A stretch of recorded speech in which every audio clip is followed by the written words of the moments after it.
Hello everyone, my name is Hayman Aziz. I have produced a number of videos related to image of infinity in some geometrical shapes, but this video mainly focuses on black hole.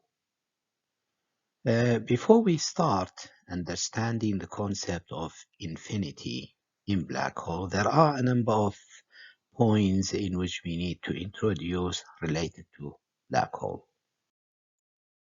The first part here is just a bit of history. I think most of the time, whenever you talk about some new topic or even existing topic, history helps you so that you know the origin of the ideas in which started and then generated and then certainly here created the story. The very first part here, the story, related to Isaac Newton. I think most of us certainly knows this scientist in 1687. He wrote a book, Mathematical Principle of Natural Philosophy. And in his book, certainly he explained the idea of different velocities here.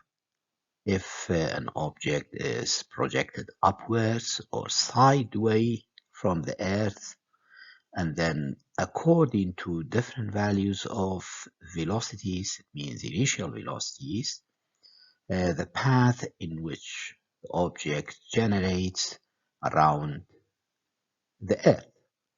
If the velocity certainly is slower or smaller than a certain value, the object will fall down. Then he introduced a simple equation in which nowadays certainly we learn it in basics of physics. This is called escape velocity. And the derivation of escape velocity is very simple, which comes from the fact that the kinetic energy required to project this object in any direction is equal to the potential, or it has to be greater than or equal to the potential of this object, or the potential energy of this object on the Earth. Do not forget, the same idea can be applied to any planets, not necessarily Earth, but sometimes, for example, maybe related to Earth, things that could be easier to imagine. Here, it doesn't matter in which direction you project this object. And simply here, this equation can easily be derived. And this m is the mass of the object thrown from, like in this case, mass of Earth.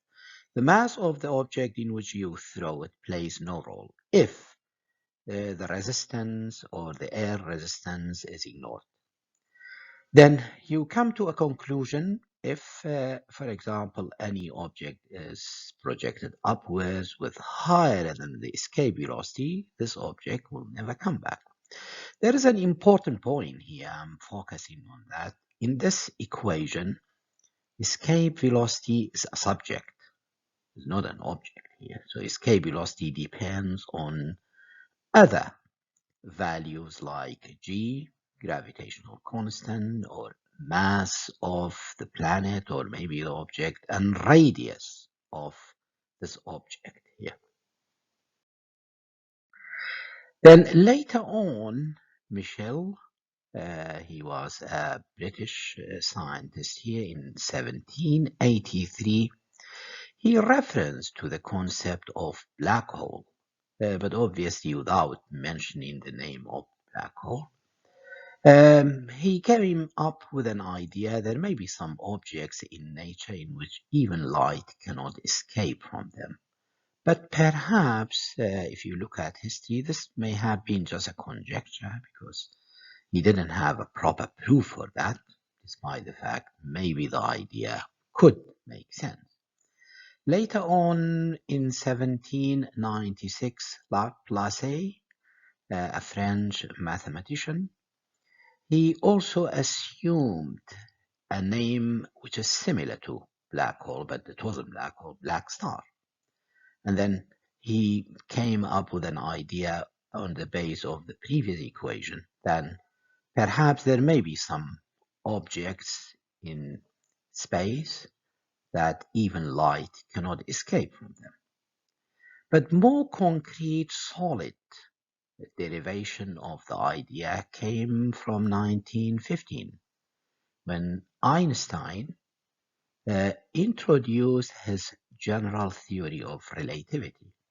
In a very simple word, general theory of relativity here relates geometry to the matter. So it means it makes an equivalent between the two. Geometry is related to the matter. Then a German or a different German mathematician, 1 year later, Schwarzschild, he solved this equation for some very special case. But this equation is quite complicated here. I don't want to display it in this video because this is beyond the scope of the aim of this video. What he did, he solved this equation for a simple situation. Then he came up with an idea that there is a radius. This radius comes out to be function of mass of this object. Then he gave an interpretation to this meaning of this radius, which shortly we'll come to that. Before we introduce that radius, which is known as Schwarzschild's radius, in Einstein's theory of relativity, the general theory of relativity, the concept is here, like illustrated in this diagram.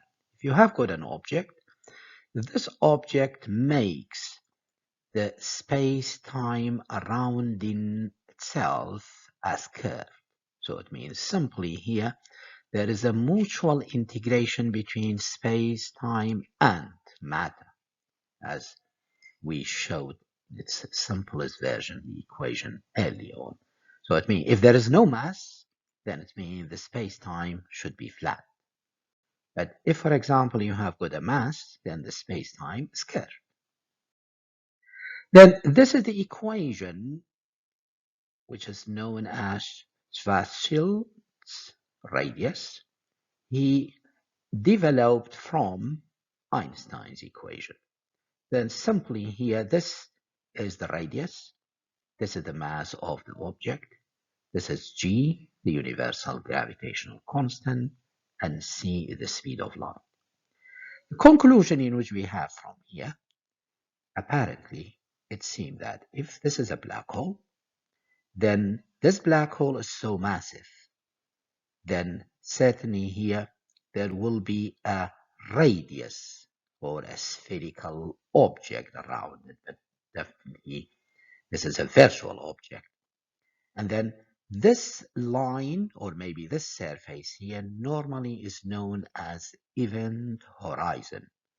So this means if any object entering this event horizon, it cannot come back, or it cannot come out from this black. That's why even this is called black hole, because obviously from basics of optics, if you see a yellow color, then it means all light spectrum hitting the surface here, but only yellows reflected to your eyes. But here, if nothing is reflected, then it means the object or the place is seen to be black, which is obvious. Now, there is another interesting point here in this equation, despite the similarity with the other one. In this case, the radius is the subject, not the velocity. And then we will deepen a little bit more into this area here. Then, point number 2, every object in nature, according to this theory, then should have this radius. But if the question is, where is the radius of Earth? Then definitely the radius, if you substitute mass of Earth in this equation, it comes out to be very, very, very small. So it means sun can have this radius, Earth, a small, or even proton, even an atom. But now, what about the dark matter? No one knows. Do you think this has the radius? It doesn't have. We don't know. Another assumption here is black hole can also be thought as part of space-time, that even light cannot escape from it, practically. Now, the name black hole, then it means almost it took half a century here. All the discussions of these theoretical concepts, mathematical derivation, then we never knew that there is that name because even we didn't have too much uh, astronomical evidences of the existence of these objects because the theory was predicted before we even predict the existence of black hole until John Wheeler, an American physicist, came up with an idea of the name of black hole. But certainly here, even no one knows why he named it black hole, because this initially was like dark stars or frozen stars. Now, an important point. Then mathematically here, the two equations in which we showed it earlier on, the escape velocity and Schwarzschild's radius are very much similar, but certainly they are not the same. I know that sometimes, for example, there may be some impression in some references in which they look the same, or if we can interpret that the escape velocity has to be greater than light, then we can come out from the black hole. But obviously here this impression, to my assumption here, is not right. Due to some reason, firstly, speed of light cannot be assumed as a subject because you cannot work out speed of light as a subject depending on other parameters because this is itself, if Einstein's relativity is correct, this is an absolute value in nature. Secondly, here light is photon, and photon does not have mass. Then it means it should not be subject to any gravitational force. Then I know that initially, once you look at this, this looks like a paradox. But now we need to seek something else. Interpretation. Usually this is quite common in physics. Whenever we introduce some mathematical equations here, the main difficulty is not the mathematical equation. The main difficulty is what is the meaning of this equation. And there are many other areas in physics, not just black hole, in which we have put these problems, like, for example, quantum mechanics. Quantum mechanics here, we do not have any problem with its mathematics. It's very clear and everyone understands it. But if you come to the interpretation, there are different schools of thought, there are different opinions here, the exact meaning of those. Density of black hole. Then definitely here density of black hole is very, very immense. Okay, for simplicity here now, if you look at radius of atom relative to radius of the nucleus, it is almost like 100,000 more, or even the diameter. So it means if you convert this to volume, if you convert this to mass, then it means the comparison will be huge. Then it means you simply come to a conclusion that I don't need to read this number here, 0.000 and so on. 1% of the actual matter is in the atom. So most of the space is just blank, it's nothing.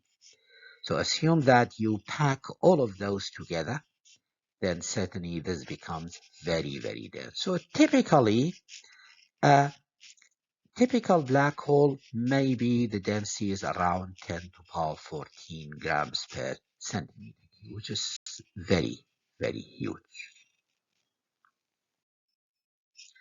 Now, path to infinity. Now, the question here is where the infinity comes in the case of black hole. When light enters black hole, light is not attracted by the gravity. So that's why I have got that interpretation here. It's not something in which light is attracted by the black hole. The idea is because black hole curves, bends the space-time around itself, and as you move more closer to the center of the black hole, the curvature becomes more and more. And the light can only follow to a place in which there is space-time. If there is no space-time here, the light cannot go to a place in which there is no space-time. So it means practically here, this light enters here and then goes and curves, follows the curvature of the space-time here around this black hole until it reaches singularity. Singularity here simply is somewhere in which is a theoretical point, but practically maybe we never reach. Though in here, the light enters time by time, definitely here, the circle becomes more curved until it reaches to infinity. Then it means, if you look at it from this angle here, the infinity, the light still keeps going. It's not something in which the light is trapped somewhere and then cannot go back. The light keeps going until it reaches the singularity. But now when it reaches the singularity at infinity, and then secondly here, the time on or inside the black hole here does not tick.